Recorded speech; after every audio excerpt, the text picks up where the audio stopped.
Are we running without electronics for this next one? You can hear me down the back there. All right.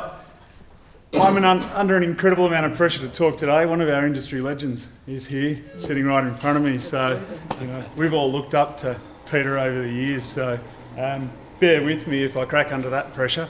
But look, to be honest, it's great to be here. So I thank you for having me. I love coming and talking at these kinds of sessions because if you think about it, every one of you that's in this room today is here pursuing something that doesn't exist yet. You have this dream to create something, to build something, whatever that is. So for me to be around these sort of conversations, it's just as inspiring to be on the other side of the fence. So thanks for having me. I'm, as Jack said, the CEO of Thomas DeRay Consulting. It's a business we started some 13 years ago now out of uni. So I'll use TD, given that it's been the most of my experience over the years, to illustrate as many of the lessons as I can as I roll through my discussion today. But before I get into that and give you a bit of background, I want to kick off with a few character traits, if you like, that I see in a lot of the idols that I have worked with, the mentors, the coaches, and certainly for, traits that I've tried to build in myself that I think have been probably the biggest contributors to my success, and I see it in, a lot of the leaders that I look up to. And those are belief, passion, vision, and action. So if I take you through those, from a belief perspective, it's about believing in yourself first of all. If you don't have that, then you've got a long way to run. And then it's about believing in your idea. You've got to have that belief. You've got to have that, and you've got to have belief in your team as you build the team around you, a belief in the company, and then as you introduce each of the services and the products to market, you need to be the one that's standing there with a belief in each of those, because that's going to carry you forward. From there, passion. When I talk about passion, I talk about love, the burning desire for success, and that's in whatever you're doing, whether it's developing, selling, building, you've got to bring that passion. It's the passion that's going to fuel you on the bad days. It's going to get you out of the bed when it's tough. It's going to be that well of unending energy, if you like, for yourself and for a lot of those people that you'll gather around you as you go forward and build whatever it is that you're doing into the future. Third is vision. And for me, vision is not that bullshit statement that you stick up on the wall that you spent 3 weeks sort of developing that none of the people in your company can actually remember how to recite. For me, vision is you being able to stand there and articulate where you're going in the future, talking about something that you're going to create, somewhere you're going to go, and it has to be you that can stand there and articulate that to take people, to inspire people on your journey towards that goal. And the final one is action. And so, nothing happens without it. You've got to go out there, you've got to just get up and do it. So there's all the nice visions in the world. We've all had a shower in the morning, so we've all had all the fantastic ideas, but it's getting out, drying off, and actually doing something about that action. And an interesting measure, I was talking to someone the other day, prioritise your actions.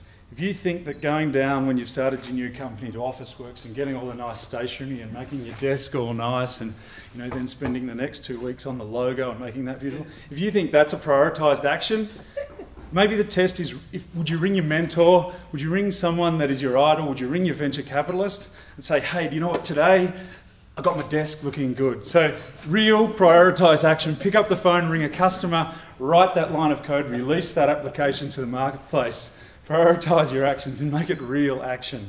So anyway, there's sort of, 4 of the traits that I've seen and I've tried to develop in myself, and certainly they've lent themselves to a lot of the success that I've had over the years. I'm trying to be quick. I've got about 40 minutes of ideas to squeeze into the next 20 minutes, so I'm trying to be as quick as I can. A quick bit of background, I suppose. TD, for us, we started it. It was me and 3 mates in university. We were contracting out into the industry back in late 90s now.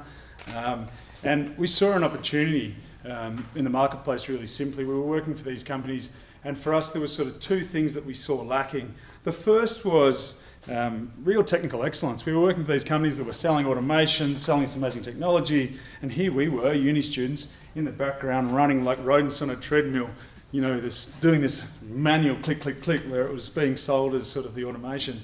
And second to that, was their focus or lack of focus on relationships. We could see already these companies we were working for chasing the dollar, understanding where the spend was in the customers, going in, show the love, go away and focus on the next one. So for those two reasons, we founded Thomas DeRay, and that was based on and they became our founding values, if you like, relationships and technical excellence. And I'll talk a bit more about culture later, but they become the key ingredients of the culture that you build as your organisation evolves over time. So anyway, off we go. The four of us, naive as we were, thinking that we could, conquer the world and all that sort of stuff. And it's lucky that you're naive, otherwise you'd know exactly how it really was. But you go out and do it anyway.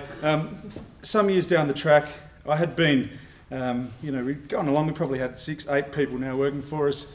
I had a phone call on a Tuesday from Cadbury Schweppes, and I had been working for a year now to get us in the door there, just building relationships, building trust. And I had this phone call. I almost fell off my chair. I go out to see them, and they sit me down in front, and they say, "So, Andrew, you can do this stuff. You've been telling us for a year that you can do this stuff. Can you?" Of course, straight back, yes. I'm just about shitting myself, but I say yes all the same with as much confidence as I can. They say, "Good, we need you to start tomorrow." I say, "Sure." They say, "In Japan."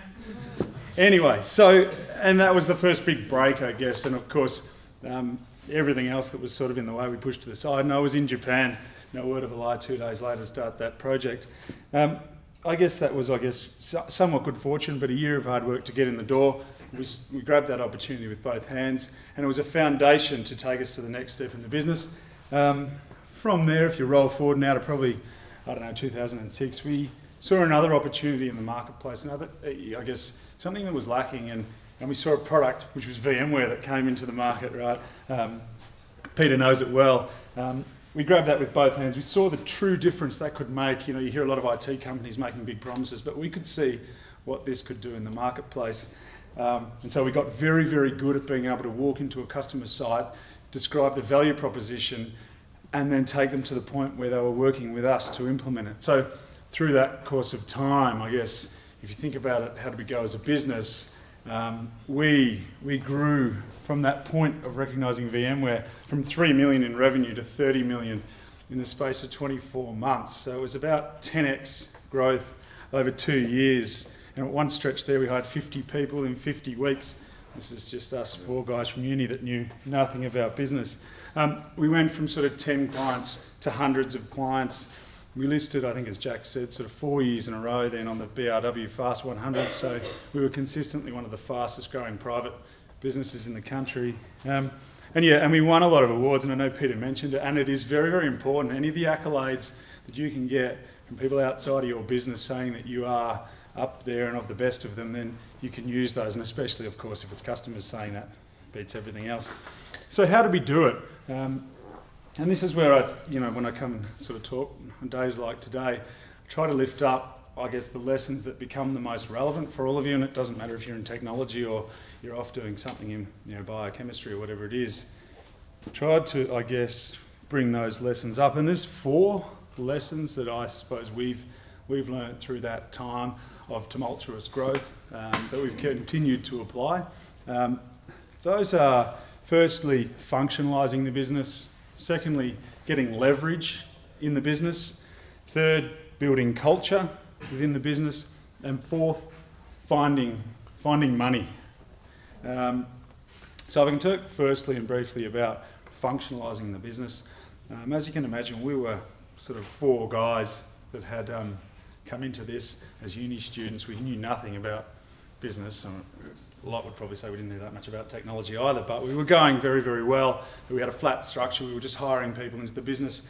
And we knew that we had to do something about that. So we brought in a business coach at the time, and I'd recommend that for any of you who are growing business, to bring someone in to sort of coach you on the side and find the right person to do that. And he taught us about functionalisation.